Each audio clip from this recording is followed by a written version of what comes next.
नमो लोये सौहरिहन्ताणम् नमो लोये सौहृदानम् नमो लोये सौआयर्याम् नमो लोये सौज्यायाम् नमो लोये सौत्रिकावती सावनम् ओंकारमिन्दु संयुक्त नित्यम् ध्यायन्ति योगिनः कामदम् मोक्षदम् च ओंकाराय नमो नमः मङ्गलम् भगवान् मङ्गलम् गौतमोऽग्नि मङ्गलम् कुन्कुण्डार्यो विजेन्द्रमोसुमङ्गलम् नमः समरिसाराय स्वानुभूत्या चकास्ते स्वभावाय भवाय सर्वाः विभावनिदाता।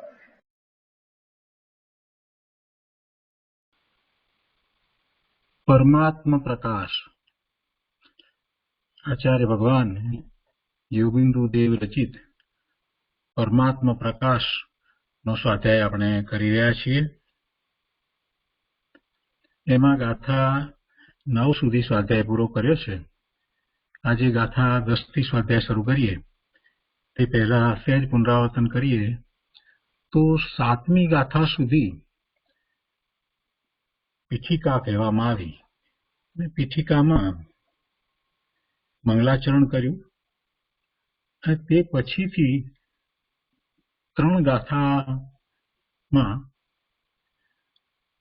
યોગિંદુ દેવના શિષ્ય પ્રભાકર ભટ્ટ પંચ પરમેષ્ઠીને નમસ્કાર કરીને યોગિંદુ દેવને વિનંતી કરે છે। એટલે એમાં પહેલા 8મી ગાથાની અંદર એ નમસ્કાર કરી અને યોગિંદુ દેવને એમ કહે છે। એટલે એમાં એમ કહ્યું કે પંચગુરુ ભાવે નમી ભટ્ટ પ્રભાકર એમ શ્રી યોગિંદુ દેવને વિનવે ધરી સૂચિ પ્રેમ।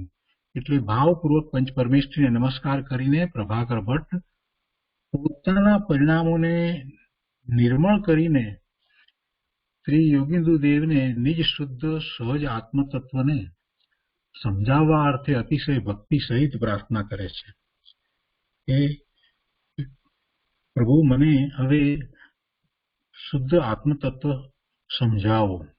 નિજ શુદ્ધ આત્મતત્વને સમજવાને અર્થે એવી યોગિંદુ દેવને પ્રભાકર ભટ્ટ પ્રાર્થના કરે છે કે પ્રભાકર ભટ્ટ આત્મતત્વ તથા પરમાત્માને સમજવા માટે શ્રી યોગિંદુ દેવને પોતાનો અંતર્ભાવ કહે છે।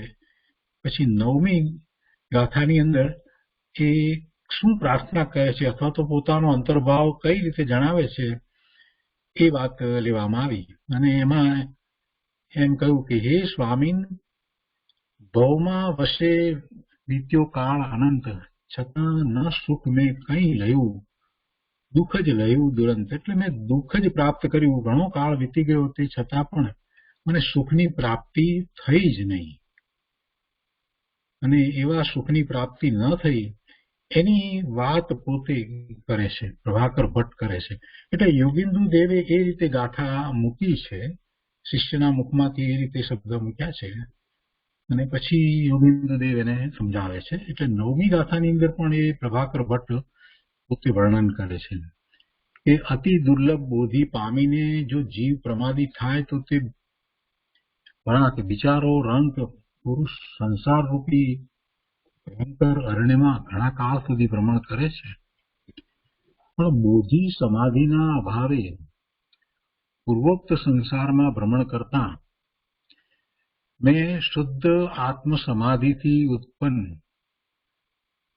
વિતરાગ પરમ આનંદ રૂપ સુખ અમૃત જરાય પણ પ્રાપ્ત ન કર્યું।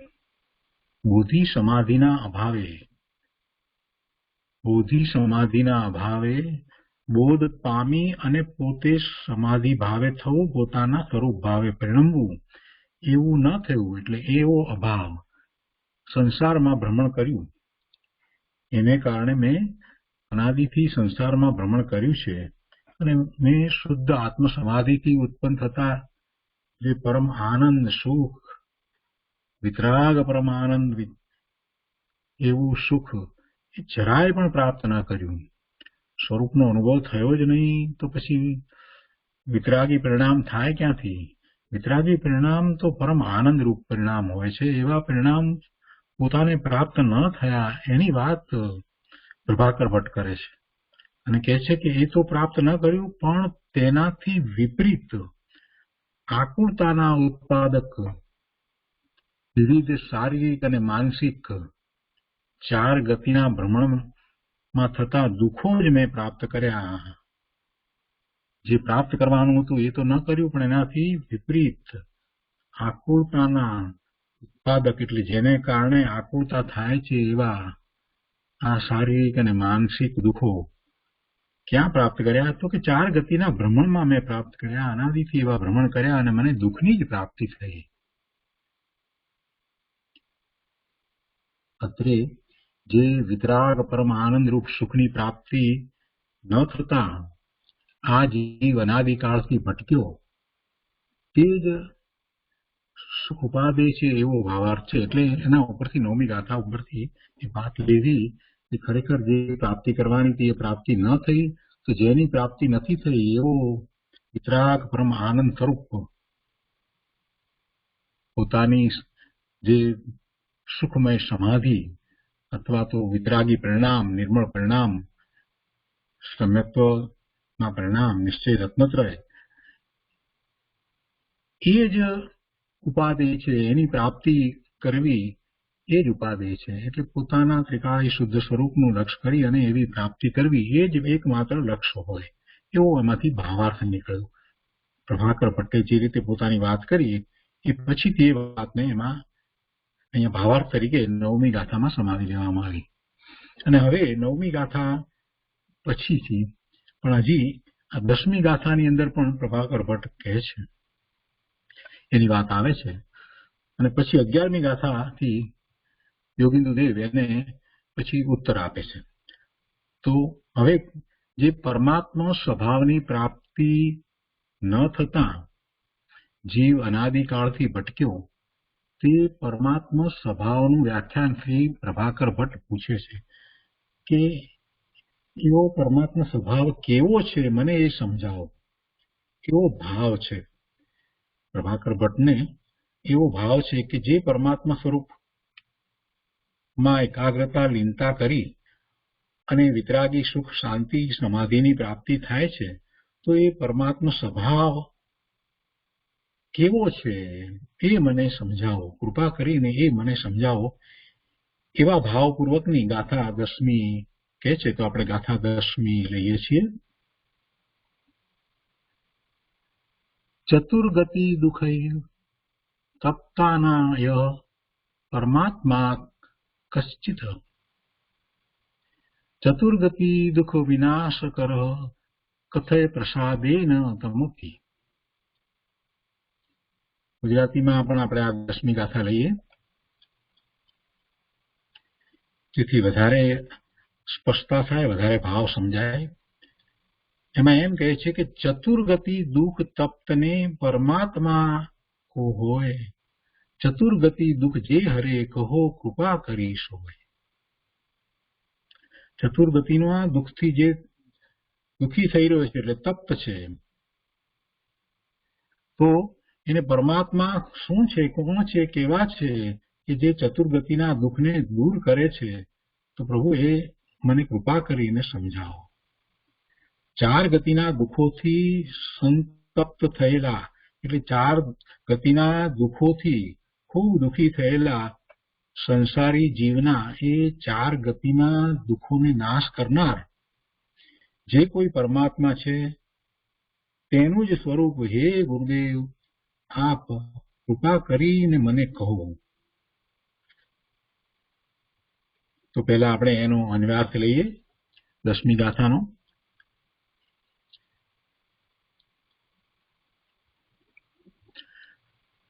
પંડિત દોલતરામજીએ આ અન્વયાર્થ લખ્યા છે. ચતુર્ગતિ દુઃખઈ એટલે દેવગતિ, મનુષ્ય ગતિ, નરક ગતિ, તિર્યંજ ગતિ કે દુઃખો છે. આ ચાર ગતિના દુઃખોથી તપ્તાના દુઃખ એટલે तप्तायमान संसारी जीवों ने चतुर्गति दुख विनाश करो, चार गतियों के दुखों का विनाश करने वाला यह कश्चित जो कोई परमात्मा तमपि प्रसादेन कथय, जो कोई चिदानंद परमात्मा है उसको कृपा करके हे श्री गुरु आप कहो। चार गतिना दुखो दुख करनार परमात्माना સ્વરૂપની વાત મને કરો।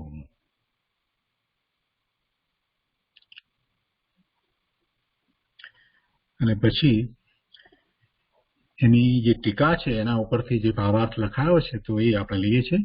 મૂળ ટીકા આપણે જાણીએ છીએ કે સંસ્કૃતમાં છે, બ્રહ્મદેવજીની ટીકા સંસ્કૃતમાં છે અને એનું અહીંયા ગુજરાતીમાં ભાષાંતર છે અને દોલતરામજીની હિન્દી ટીકા છે। એ મૂળ સંસ્કૃતનું શબ્દશ ભાષાંતર નથી। તો એ જે મૂળ સંસ્કૃતમાં ટીકા છે એનું આ ભાષાંતર છે, એને ભાવાર્થ તરીકે લેવામાં આવે છે તો એ આપણે લઈએ છીએ। એમાં 10મી ગાથાની એ ટીકા ભાવાર્થમાં એમ કહે છે કે ચાર ગતિના દુઃખથી તપ્ત જીવોની આહાર સંજ્ઞા, ભય સંજ્ઞા, મૈથુન સંજ્ઞા અને પરિગ્રહ સંજ્ઞા, આ ચાર સંજ્ઞા જીવને સંસારી પર્યાયમાં હોય છે, જન્મથી જ હોય છે। અને એટલે સુધી ગુરુદેવે તો એ વાત લીધી કે એ ચારેય સંજ્ઞા જીવોને, બધા જીવોને હોય છે। એની પ્રગટતા, વ્યક્તતા હોય કે ન હોય, આપણને એમ લાગે એક ઇન્દ્રિય ને બે ઇન્દ્રિય ને બધાને આ બધી ચારે સંજ્ઞા હશે? હા, એ સંજ્ઞા તો હોય જ છે। જ્યાં સુધી જીવ સંસારી છે ત્યાં સુધી એને ચારે સંજ્ઞા હોય છે।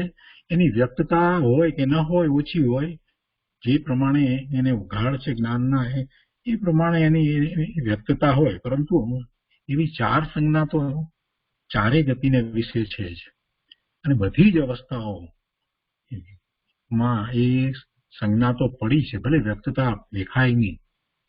તો કહે છે કે ચાર ગતિના દુઃખથી તપ્ત જીવોની આહાર સંજ્ઞા, ભય સંજ્ઞા, મૈથુન સંજ્ઞા અને પરિગ્રહ સંજ્ઞા આદિરૂપ સમસ્ત વિભાવ રહિત તથા વિતરાગ નિર્વિકલ્પ સમાધિના બળથી પરમ આત્માથી ઉત્પન્ન એક કેવળ સહજ આનંદરૂપ સુખ અમૃતથી સંતુષ્ટ જીવોના ચાર ગતિના દુઃખના વિનાશક ચિદાનંદ, જેનો એક સ્વભાવ છે, જ્ઞાન આનંદ જેનો એ સ્વભાવ છે, એવા જે કોઈ પરમાત્મા છે તે જ પરમાત્માને હે ભગવાન કૃપા કરીને કહો। આવી વિનંતી કરે છે, શું કહે છે કે ચાર ગતિના દુઃખથી તો દુઃખી છે એ વાત તો પોતે પહેલા જ કબૂલ કરી લીધી કે પોતાને આવા ભવના ભ્રમણ થયા છે। અને હવે અહીંયા વિશેષતાથી 8મી, 9મી અને 10મી 3 ગાથાની અંદર વાત કરી, તો હવે અહીંયા 10મી ગાથાની અંદર વિશેષતાથી એ કહે છે કે આવા જે વિભાવ ભાવ છે, જે ચાર સંજ્ઞા રૂપે છે, આહાર સંજ્ઞા જીવને જન્મથી જ હોય છે, ભય સંજ્ઞા નાના બાળકને પણ તમે જોશો તો એને પણ આહાર સંજ્ઞા અને ભય સંજ્ઞા તો હોય જ છે, ભય જન્મે ત્યારથી જ હોય છે। અને એ પછીથી એને પરિગ્રહ સંજ્ઞા પણ હોય છે, નાના બાળકને પણ પોતાની વસ્તુ છોડવી ગમતી નથી, એવી પરિગ્રહ સંજ્ઞા પણ હોય છે ને મોટા થતા એ બાળકને આ મૈથુન સંજ્ઞા પણ દેખાય છે આપણને। એટલે આ ચારેય સંજ્ઞા તો જીવોને બધાને હોય છે। તો એવી ચાર સંજ્ઞા આદિ રૂપ વગેરે રૂપ સમસ્ત વિભાવ ભાવ, એ બધા ભાવોથી રહિત, એ ચારે સંજ્ઞાને અનુસરીને થતા ભાવો એ બધા વિભાવ ભાવ છે। એ વિભાવ ભાવ દુઃખનું જ કારણ છે, એને કારણે પાપના બંધ પડે છે, બીજું કાંઈ થતું નથી।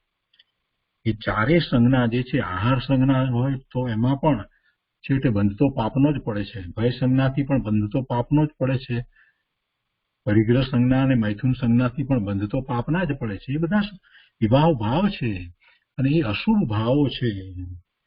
અને એવા બીજા અનેક પ્રકારે ભાવો, આપણે ચાર કસાયની વાત કરીએ છીએ ને, ક્રોધ, માન, માયા, લોભ, એવા કસાયોના ભાવ અને 9 પ્રકારના 9 કસાયના ભાવ, એ બધા સમસ્ત વિભાવ ભાવ છે।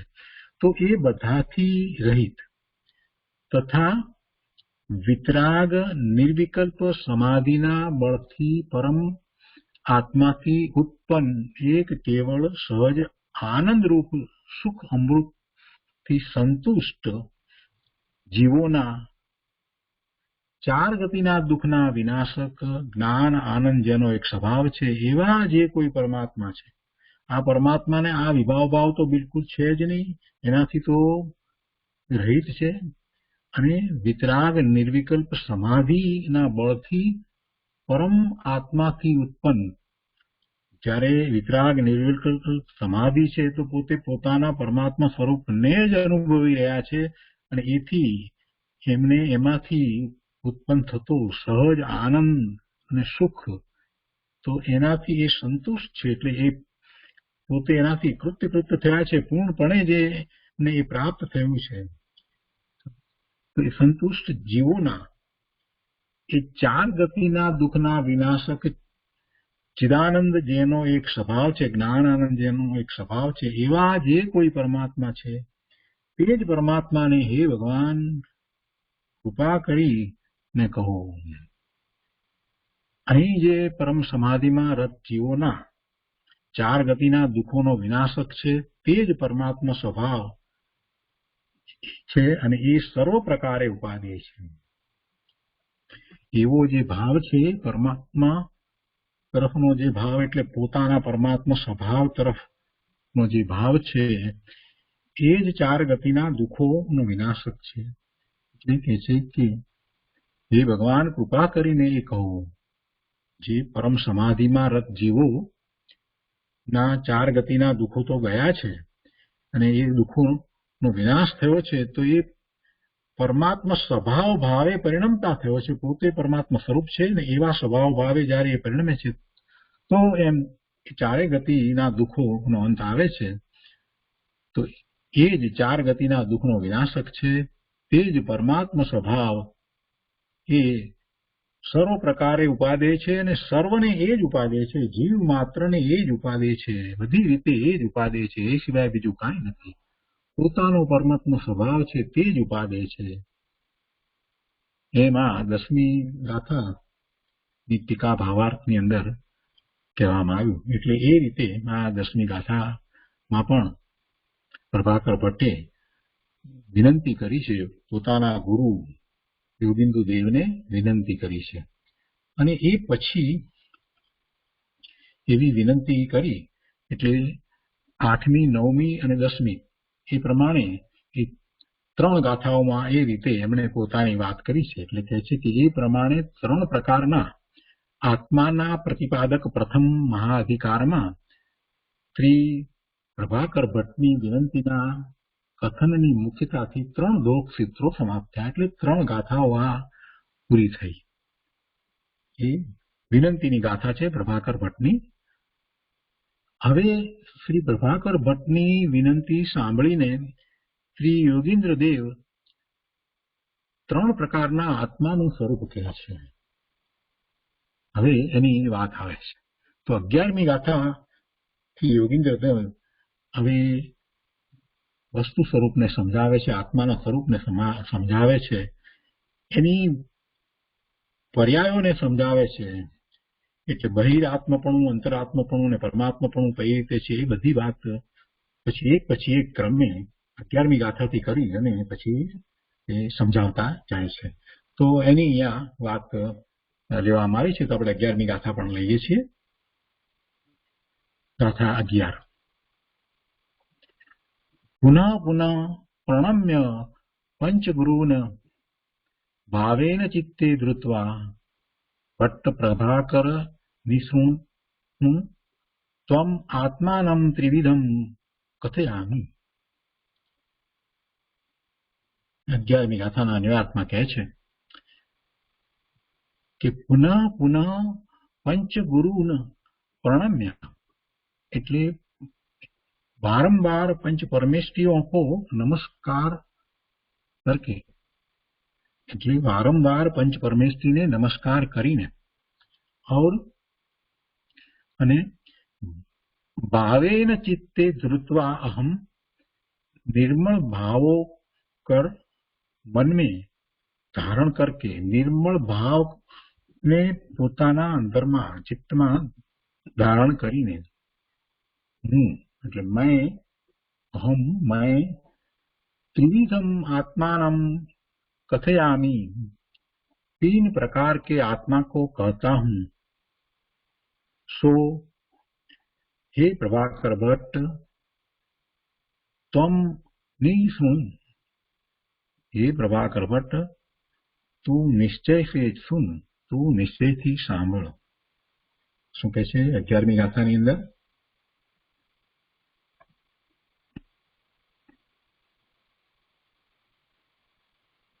છે કે ફરી ફરી પંચ પરમેશ્વરીને નમન કરીને તથા ભાવપૂર્વક તેઓને મનમાં ધારણ કરીને હું 3 પ્રકારના આત્માને કહું છું, તે હે પ્રભાકર તું નિશ્ચયપૂર્વક સાવધાન થઈ સાંભળ, એમ યોગીન્દ્રદેવ કહે છે. અને પછી આખો વિસ્તાર છે, એનો વિસ્તાર આપણે હવે લઈએ છીએ. અહીંયા વિસ્તાર કરતા એટલે ટીકાની અંદર કહે છે કે બહિરાત્મા, ટીકા એટલે સંસ્કૃત ટીકા નો અનુવાદ છે, ભાવાર્થ છે. એટલે ટીકાની અંદર કહે છે અથવા તો ભાવાર્થમાં કહે છે, બંનેનો અર્થ એક જ છે. તો એ ભાવાર્થ ટીકામાં કહે છે કે બહિરાત્મા, અંતરાત્મા અને પરમાત્માના ભેદથી 3 પ્રકારના આત્મા છે. 3 પ્રકારના આત્મા છે. બહિરાત્મા, અંતરાત્મા અને પરમાત્મા એવા ભેદથી 3 પ્રકારના આત્મા છે. તો હે પ્રભાકર ભટ્ટ તે જેવી રીતે આ 3 પ્રકારનો આત્મા મને પૂછ્યો, તેવી રીતે ભેદાભેદ રત્નત્રયની ભાવના જેમને પ્રિય છે એવા પરમાત્માની ભાવનાથી ઉત્પન્ન વિતરાગ પરમ આનંદરૂપ સુધારસના પીપાસુ, વિતરાગ નિર્વિકલ્પ સમાધિથી સમુત્પન્ન સુખામૃતથી વિપરીત નરક આદિ દુઃખથી ભયભીત ભવ્યોમાં મહાશ્રેષ્ઠ એવા ભરત, સગર, રામચંદ્ર, પાંડવ, સૈનિક વગેરે પણ પરિવાર સહિત વિતરાગ સર્વજ્ઞ તીર્થંકર પરમદેવના સમવ શરણમાં અત્યંત ભક્તિભાવથી મસ્તક નમાવતા સર્વ આગમોના પ્રશ્નો કર્યા પછી સર્વ પ્રકારે ઉપાદેયભૂત શુદ્ધ આત્માનું સ્વરૂપ જ પૂછતા હતા. શું કહ્યું? યોગીન્દ્રદેવે એમ કહ્યું કે હે પ્રભાકર ભટ્ટ, જેમ તું પૂછે છે એવી જ રીતે આ જે ભવ્યોમાં મહાશ્રેષ્ઠ એવા ભરત, સગર, રામચંદ્ર, પાંડવ, સૈનિક વગેરે પણ પરિવાર સહિત વિતરાગ સર્વજ્ઞ તીર્થંકર પરમદેવના સંવત્સરણમાં અત્યંત ભક્તિભાવથી મસ્તક નમાવીને સર્વ આગમોના પ્રશ્નો કર્યા પછી સર્વ પ્રકારે જે ઉપાદેય છે એવું શુદ્ધ આત્માનું સ્વરૂપ જ પૂછતા હતા. એ પણ આ જ પૂછતા હતા. એટલે એમાંથી ભાવાર્થ એવો નીકળે છે કે ખરેખર તો એ 3 પ્રકારના આત્માના સ્વરૂપમાંથી શુદ્ધ આત્માનું સ્વરૂપ ઉપાદેય છે એવો એમાંથી ભાવાર્થ નીકળે છે. પણ અહીંયા બીજી વાત સાથે અહીંયા વિસ્તાર કરતા એટલે કેટલાક વિશેષણો ને વિસ્તારમાં મૂકી અને જે કરવામાં આવી એ પણ આપણે સાથે ફરીથી લઈ લઈએ. અહીંયા શું કહ્યું કે હે પ્રભાકર ભટ્ટ તે જેવી રીતે આ 3 પ્રકારનો આત્મા મને પૂછ્યો, 3 પ્રકારનો આત્મા પૂછ્યો એટલે કે એમણે જે 3 ગાથાની અંદર એવા આત્મા વિશે પૂછ્યું એટલે એ રીતે વાત લીધી કે જેવી રીતે આ 3 પ્રકારનો આત્મા મને પૂછ્યો તેવી રીતે ભેદાભેદ રત્નત્રયની ભાવના જેમને પ્રિય છે એવા આ જે ભરત, રામચંદ્રજી વગેરે જે છે એમને માટે આ વિશેષણ તરીકે લેવામાં આવ્યા છે. એટલે કે ભેદાભેદ રત્નત્રયની ભાવના જેમને પ્રિય છે, ભેદ અને અભેદ રત્નત્રય એટલે એમાં નિશ્ચય રત્નત્રય છે એ અભેદ છે અને જે વ્યવહાર રત્નત્રય છે તે ભેદરૂપ છે. 9 તત્વની શ્રદ્ધા જે કહીએ, 6 દ્રવ્યની શ્રદ્ધા કહીએ, સાચા દેવગુરુ શાસ્ત્રની શ્રદ્ધા કહીએ તો એ ભેદરૂપ શ્રદ્ધા છે. અને નિશ્ચય રત્નત્રય શું છે? સમ્યક દર્શન, સમ્યક જ્ઞાન, સમ્યક ચારિત્ર, જે ખરેખર તો એક જ પર્યાય છે, પણ આપણે સમજવા માટે એના 3 ભાગ પાડીને સમજીએ છીએ. જે ખરેખર તો એક જ પર્યાય છે. પોતાના ત્રિકાળી ધ્રુવ વસ્તુનું લક્ષ કરતા પોતે જ્ઞાન સ્વભાવે પરિણમે છે, ત્યારે એ નિશ્ચય રત્નત્રય ના પરિણામ થાય છે, જેને વિતરાગી પરિણામ કહીએ છીએ, એને અબંધના પરિણામ કહીએ છીએ. એ વખતે ઉપયોગ છે તે શુદ્ધ છે, સૂક્ષ્મ છે, અને એ પોતાના સ્વરૂપને અનુભવવા વાળો થયો છે, એ સ્વાનુભૂતિ છે. તો એવા રત્નત્રય એ અભેદ રત્નત્રય, અને પેલા ભેદ રત્નત્રય. તો એવા ભેદાભેદ રત્નત્રયની ભાવના એટલે એવી એકાગ્રતા જેમને પ્રિય છે. કેમ આ બે લીધા હશે? ભેદાભેદ રત્નત્રયની ભાવના. પ્રભુ, જ્યાં સુધી પૂર્ણ દશા ન થાય ત્યાં સુધી એ જીવ પોતાના સ્વરૂપમાં સ્થિર થઈ શકતો નથી. ત્યાં સુધી એને બહાર આવવાનું થાય છે. તો સવિકલ્પ દશાની અંદર એને ભેદરૂપ આવા રત્નત્રયના પરિણામ હોય છે. એટલે કે વ્યવહાર રત્નત્રયની ભાવના હોય જ છે. સાચા દેવ ગુરુ શાસ્ત્ર ની જ શ્રદ્ધા હોય છે. નવ તત્વની યથાર્થ શ્રદ્ધા છે, પણ એ ભેદરૂપ શ્રદ્ધા છે. એ જ રીતે 6 દ્રવ્યની યથાર્થ શ્રદ્ધા છે, પણ એ પણ ભેદરૂપ શ્રદ્ધા છે. એટલે સવિકલ્પ દશાની અંદર એને એવા જ ભાવ હોય છે. એ રીતે જ એ પોતે પાછો પોતાના સ્વરૂપ તરફ વળે છે. એનો વિચાર કરી એમાં એકાગ્રતા કરીને જ સ્વરૂપ તરફ પાછો વળી જાય છે. એટલે ભેદાભેદ રત્નત્રયની ભાવના એટલા માટે એમને પ્રિય છે. જે સાધક જીવ છે એને ભેદ અભેદ રૂપ રત્નત્રયની ભાવના હોય છે. કોઈ એમ કહે કે ના અમે નિશ્ચય રત્નત્રયની જ ભાવના રાખીએ છીએ, ના, એમ બને નહીં, એવું હોઈ શકે નહીં. તો પછી પ્રભુ તું ભારતમાં આવીશ ત્યારે શું હશે તારું? અને સાચા દેવગુરુ શાસ્ત્રની જેવી જોઈએ તેવી શ્રદ્ધા, નવ તત્વની જેવી જોઈએ તેવી શ્રદ્ધા, એમાં જીવ તત્વની પૂર્ણપણે જેવી જોઈએ તેવી શ્રદ્ધા, 6 દ્રવ્યની પણ, એના પરિણમનની, એના સ્વતંત્ર પરિણમનની, એના સ્વતંત્ર અસ્તિત્વની, એની સત્તાની, આ બધી તને કોઈ શ્રદ્ધા જ નહીં હોય એમ તો બને જ નહીં, એવું તો બની શકે જ નહીં. એટલે એવું હોતું નથી. એટલે ભેદાભેદ રત્નત્રયની ભાવના સાધક દશામાં સમ્યક દ્રષ્ટિને બધાને હોય છે. આ વાત મહત્વની છે. એટલે ભેદાભેદ રત્નત્રયની ભાવના જેમને પ્રિય છે એવા. અને પછી આગળ બીજું કહે છે કે પરમાત્માની ભાવનાથી ઉત્પન્ન વિતરાગ પરમ આનંદરૂપ સુધારસના પીપાસુ. પરમાત્માની ભાવના એટલે પોતાનું પરમાત્મા સ્વરૂપ છે, એમાં ભાવના એટલે એકાગ્રતા કરતા પરમ આનંદરૂપ સુધારસના પીપાસુ, એમાંથી પોતાના સ્વરૂપમાંથી આવતા આનંદના પીપાસુ. અને ત્રીજું કહે છે કે વિતરાગ નિર્વિકલ્પ સમાધિથી સમુત્પન્ન સુખ અમૃતથી જે વિપરીત છે એવા નરક આદિ દુઃખોથી જે ભયભીત છે. એટલે કે જેમને આ ભવના ભ્રમણનો થાક લાગ્યો છે, જેમને હવે આવા ભવના ભ્રમણ કરવા નથી, એનાથી ભયભીત છે. એટલે કે સંસાર પર્યાય હવે એમને જોઈતી નથી. સંસારથી જેમને થાક લાગ્યો છે એવા ભવ્યો, અને ભવ્યોમાં પણ એ મહાશ્રેષ્ઠ એવા ભરત, સગર, રામચંદ્ર, પાંડવ, શ્રેણિક વગેરે. આમાંથી રામચંદ્રજી, ભરત મહારાજ તો સિદ્ધ થઈ ગયા કેવળ જ્ઞાન પ્રગટ કરીને. પાંડવો પણ 3 પાંડવો પણ સિદ્ધ થયા. શ્રેણિક મહારાજા એ હવે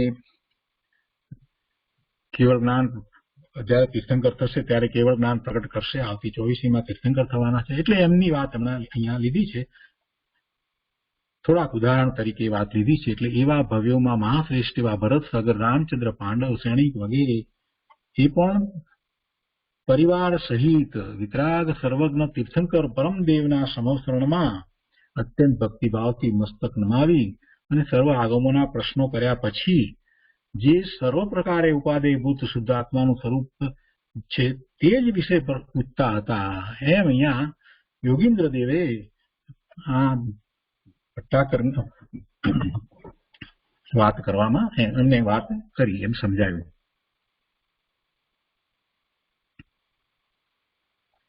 તો પ્રભાકર ભટ્ટને આ રીતે પહેલી વાત કરી એ 11મી ગાથામાં જે વાત આવી છે, અને 10મી ગાથામાં જે વાત આવી એ બધી વાત આપણે પૂજ્ય ગુરુદેવ પાસેથી એના પ્રયોજન સહિત સમજીએ.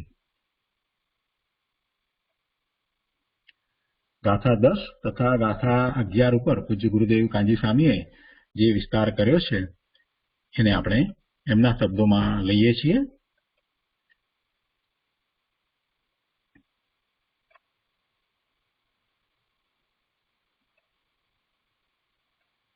आगे जिस परमात्मा स्वभाव के अलाभ में भगवान परमात्मा स्वरूप आनंद ज्ञाता दृष्टानो स्वभाव, आनंदनो जेनो स्वभाव,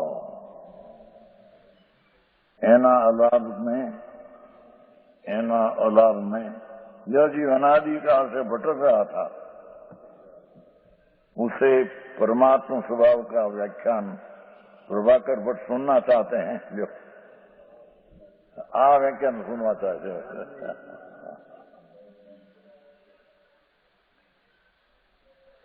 दसवीं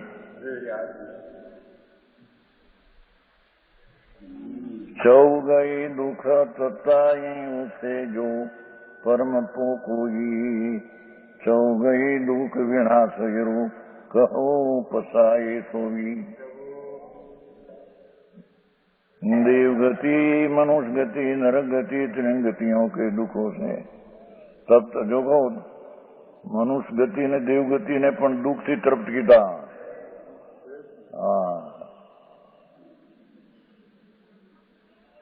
चतुर्गति दुखे एम नहीं कीधुं कि स्वर्ग में सुख है नरक में दुख है. चारे गति में दुख है.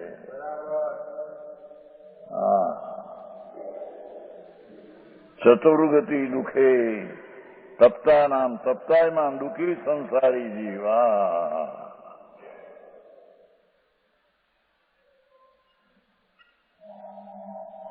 चतुर्गति दुख विनाश कर, ये चार गतियों ने दुखों नो विनाश करने वाला जो कोई चिदानंद परमात्मा है उसको कृपा करके गुरु तुम कहो. આવી જિજ્ઞાસા છે.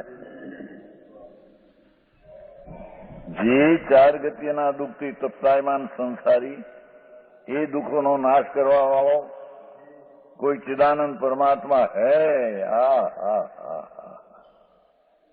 चिदानंद परमात्मा है. उसको कृपा करके कथय हे गुरु तुम कहो. वाह हमने तो સાંભળવું છે કે વ્યવહાર નહીં આ કહો અમને એમ કે છે. કેટલાક એ થયા છે શ્રીમદમાં કે નિશ્ચય નહીં અમારે વ્યવહાર સાંભળવો છે. ત્યાં છે ને મોરબી જયંતિ ને કાંતિભાઈ જયંતિભાઈ નહીં 3 ભાઈઓ છે. એ ભાઈ કહેતા હતા રતિભાઈ સેનાપતિ ગાંગધરાના વ્યાસ મારી એ કહેતા હતા કે મારી એની વાતચીત શકે કે અમારે તો વ્યવહાર સાંભળવો નીચે સાંભળવું નથી.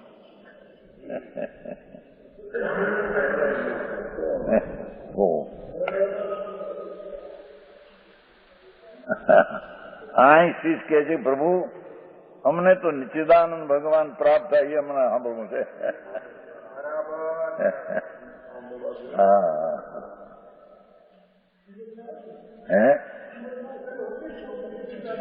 એ તો એવું આવે છે કઈ અપેક્ષાની વાત ઉપદેશ બૌદ્ધ છે સિદ્ધાંત બૌદ્ધ જ યથાર્થ છે.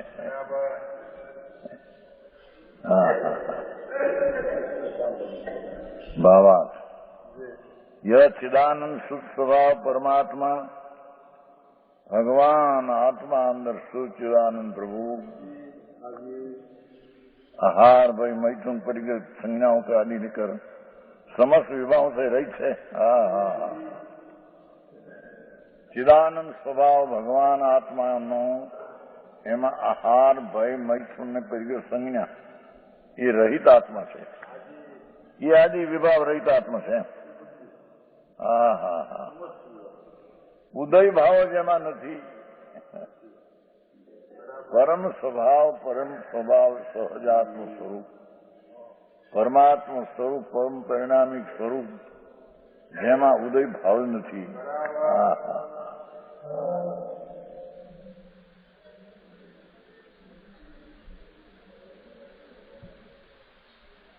वितराग निर्विकल्प समाधि के बल से वितराग निर्विकल्प समाधि बलती अंतरमा निस्वभाव कर उत्पन्न हुई, પોતાના સ્વભાવથી ઉત્પન્ન થયો અંદર.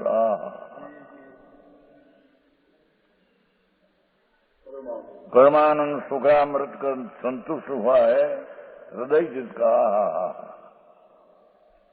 परमानंद सुखामृत ભગવાન આત્માનો આશ્રય લઈને પરમાનંદ સુખામૃત જેને પ્રગટ થયા છે.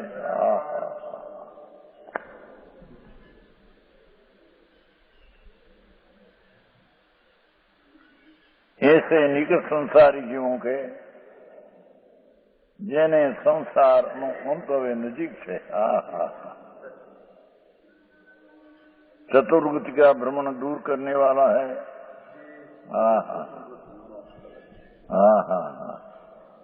जन्म जरा मरण रूप दुख का नाशक है. ये परमात्मा निस्वरूप परम समाधि में लीन मुनियों को निर्वाण कर देने वाला है. ये वो जी भगवान परमात्मा स्वरूप पोते हो. परमात्मा निज स्वरूप परम समाधि में लीन परमात्मा निज स्वरूप परम आनंद में लीन महामुनियों को निर्वाण कर देने वाला है. मोक्ष नो देने वाली तो आ है.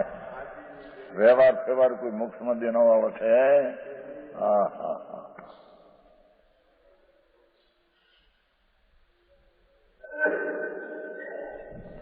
परमात्मा निस्वरूप परमान समाधि में लीन महामुनियों को मोक्ष का देने वाला है. वही सब तरह ध्यान करने योग है. भगवान पूर्णानंद नो स्वरूप ये ध्यान करवा लायक है. ऐसे परमात्मा का स्वरूप तुम्हारे प्रसाद से मैं सुनना चाहता हूँ. लो एवो जी परमात्मा नु स्वरूप तुम्हारे प्रसाद से मैं सुनना चाहता हूँ. સાંભળવા માંગુ છું એમ કે છે. વ્યવહાર નહીં, આ પરમાનંદ નો નાદ કેમ પ્રાપ્ત થાય સાંભળવા માંગુ છું.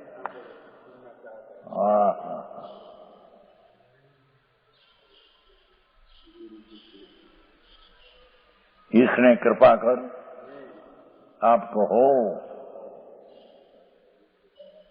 इस प्रकार प्रभाकर भट्ट ने श्री योगेंद्र देव से विनती की. विनंती करी, આવી વિનંતી કરી. અમને વ્યવહાર પેલો કહો એમ નથી કહ્યું તેને.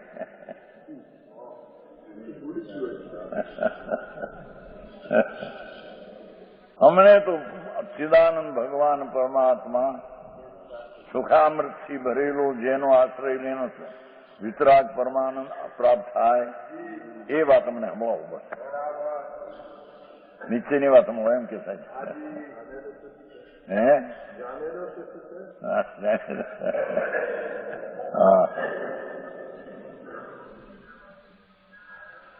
ચાર ગતિના દુઃખને નાશ કરવાવાળી સમાધિ આત્માની પરમાનંદ સુખના શાંતિથી ભરેલી એવું જે આત્મા એની મને વાત કરો પ્રભુ. મને કે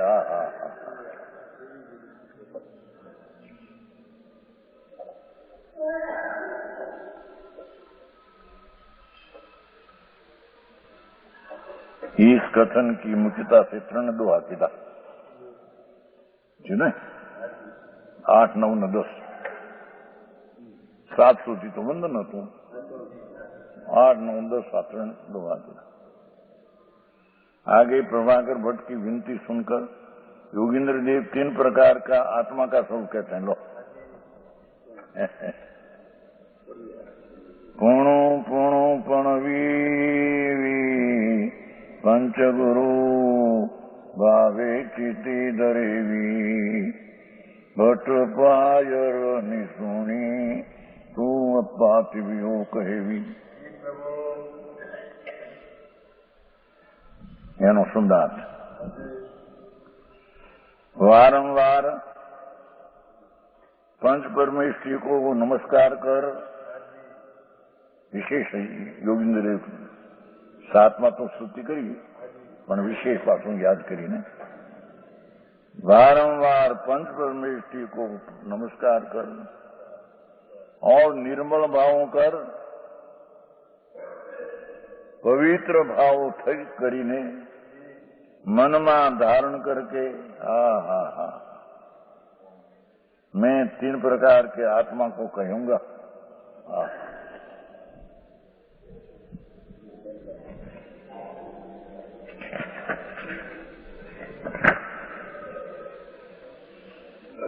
सो ही प्रभाकर भट्ट तुम निश्चय से सुनो, नहीं सुनो. એ પ્રભાકર આત્મા આવો છે એને સાંભળવો છે નહીં. હા, એ 3 અવસ્થા, પણ આત્મા છે એ બહિરાત્મામાં આવો, અંતરાત્મા પરમાત્મા એ બતાવીને આત્મા બતાવો છે. બહિરાત્મા રાગને પોતાનું માનનારો, જે એનામાં નથી તેને પોતાનું માને તે બહિરાત્મા. એની શરૂઆત કરી છે એને પરમાત્મા. અને પોતાનું જે સ્વરૂપ છે તેને માને એ અંતરાત્મા. અને પોતાનું સ્વરૂપ જે હું છે હું પ્રગટ પૂર્ણ થઈ જાય એ પરમાત્મા. એમ કરીને આત્માના 3 અવસ્થા બતાવી. પરમાત્મા સ્વરૂપ પૂર્ણ તો પોતે છે, એમાં બહિરને માને તે બહિરાત્મા. પૂર્ણાનંદનો નાથ એને પરમાત્મા સ્વરૂપ છે એને માને અનુભવે એ અંતરાત્મા. અને પૂર્ણાનંદ જેવો સ્વભાવ છે તેવી પૂર્ણ દશા જેની પ્રગટ થઈ છે તે પરમાત્મા.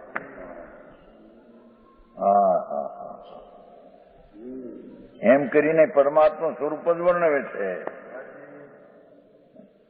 સમજાણું કાંઈ?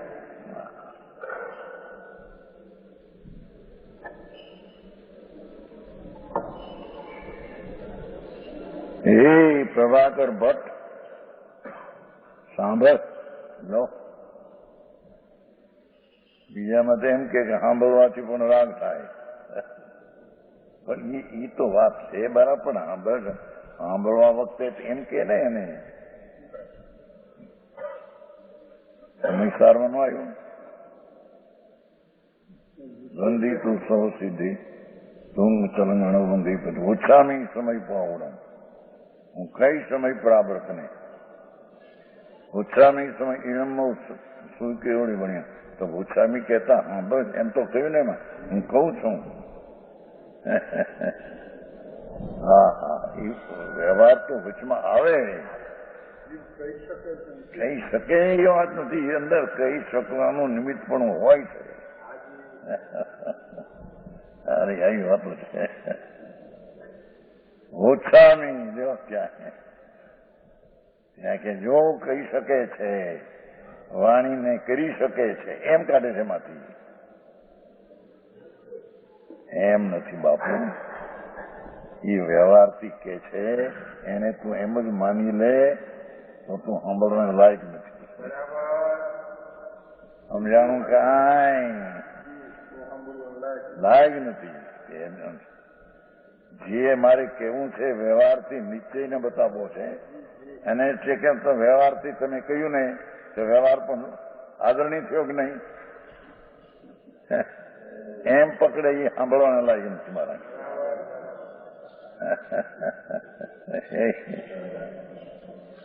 પુરુષાર્થ સુધીમાં અબુદ્ધ સુબુદ્ધના અર્થમાં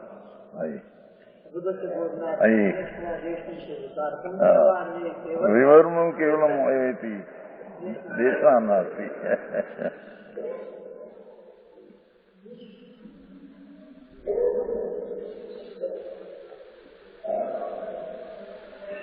મૌનપણાથી આમ લાભ થાય વાતન કથન કરે તો ઓલું પકડે કે તમે મૌનપણાથી લાભ થાય તો તમે કેમ બોલો છો? સાંભળને કહેવાનો આશય છે એ તો પકડને. હવે ને શાસ્ત્રમાં કે મૌનથી આત્માને લાભ થાય, વાણીથી નહીં. ત્યારે કે તમે મૌનથી લાભ થાય, તમે કેમ બોલો પૂરું કેમ કરો? એ સાંભળનારને સ્વતંત્રતા છે કે છે. જે આશય છે એ આશયને પકડતો નથી. આ પકડે છે કે હા. છલંગ કેતુબમ 5 આવે છે ને, છલમ ન કેતુબમ તંગ એતમ દાય પણ સ્વયં જદી પ્રમાણ દાય જ પ્રમાણ છલંગ ન કેતુબમ. એવી આડી વાત સ્વચ્છતા ન કરી. હા.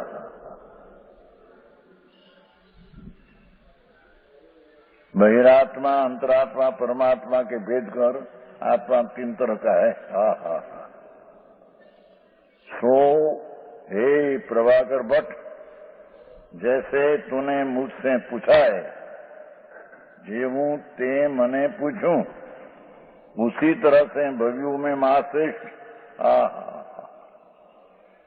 लायक प्राणी में महाश्रेष्ठ भरत चक्रवर्ती, ये भगवान ने पूछू तू. ઋષભદેવ ભગવાનને. બીજા બધા પ્રશ્નો આગમના કર્યા પછી સરવાળે આ પ્રશ્ન પરમાત્માનો કર્યો હતો. હા. સમજાણું કાંઈ? ભરત ચક્રવર્તી, સગર ચક્રવર્તી, રામચંદ્ર, બળભદ્ર, पांडव અને શ્રેણિક વગેરે बड़े बड़े राजा, जिनके भक्ति भार कर नमनीभूत मस्तक हो गए हैं. चक्रवर्तीओ आम भक्ति विनयથી પ્રશ્ન ભગવાનને આમ કરે છે.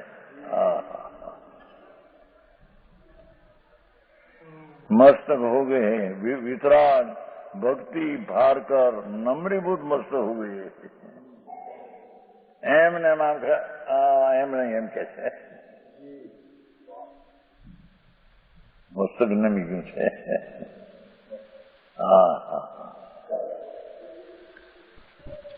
મહાવિનય વાળે પરિવાર સહિત. ભરત ચક્રવર્તી આદि રામચંદ્ર બળભદ્ર પાંડવ महाविनय वाले परिवार सहित समूषण में आके परिवार सहित आया बधो एम के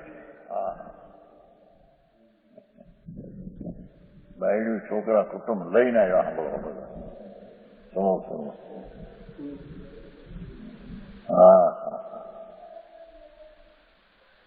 જેને ઘરે 6 ખંડ રાજ, 96,000 સ્ત્રી, 96 કરોડ ફાયદો, 96 કરોડ ગામ, એવું ચક્રવર્તી પણ ભગવાનના સમોસણમાં પરિવાર સહિત સાંભળો આવે છે.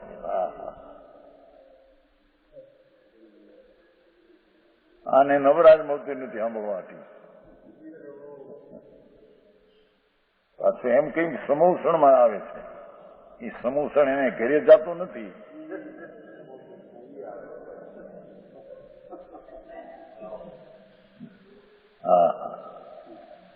ત્યાં જઈને પૂછે છે પ્રભુને.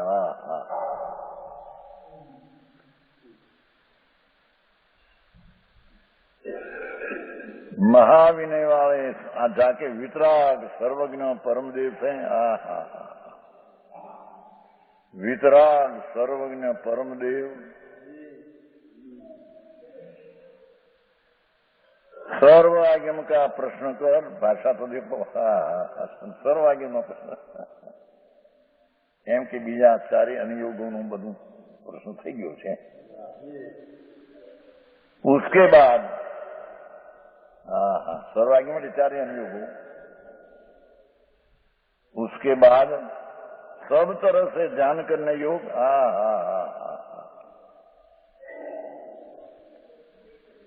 चारे बाजूથી ભગવાનનું ધ્યાન કરવા લાયક आत्मा शुद्धात्मा का ही स्वरूप पूछते थे. પ્રભાકર ભટ્ટને કહે છે ભરત ચક્રવર્તી પણ ઋષભદેવ ભગવાનમાં સમોસણમાં જઈ આગમના પ્રશ્નો થઈ છેલ્લે શુદ્ધાત્માનો પ્રશ્ન કરતા હતા. સમજાણું કાંઈ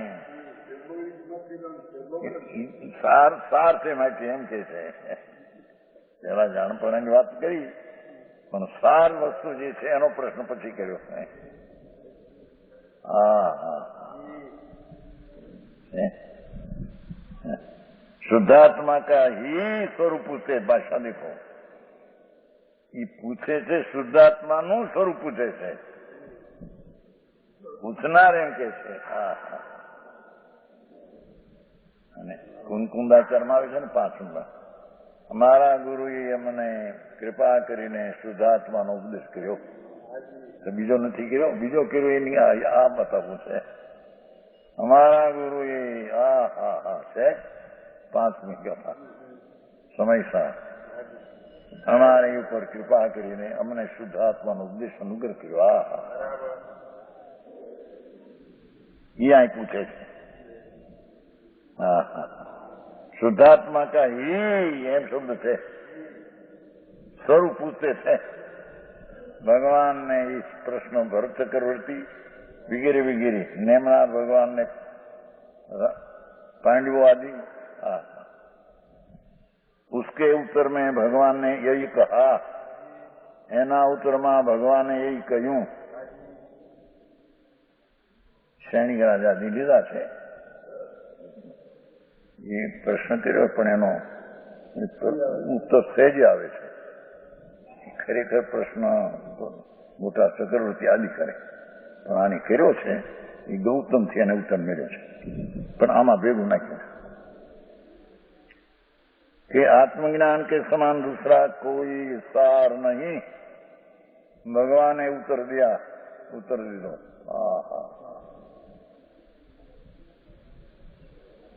आत्मज्ञान સમાન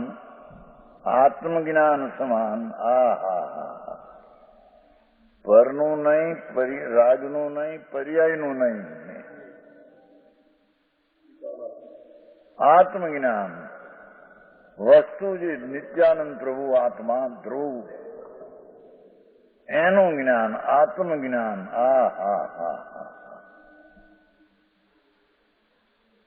એ આત્મજ્ઞાનનો સિવાય દૂસરા કોઈ સાર નહીં. હવે કોને પૂછવું એ ખુલાસો બહાર કરશું વિશેષ.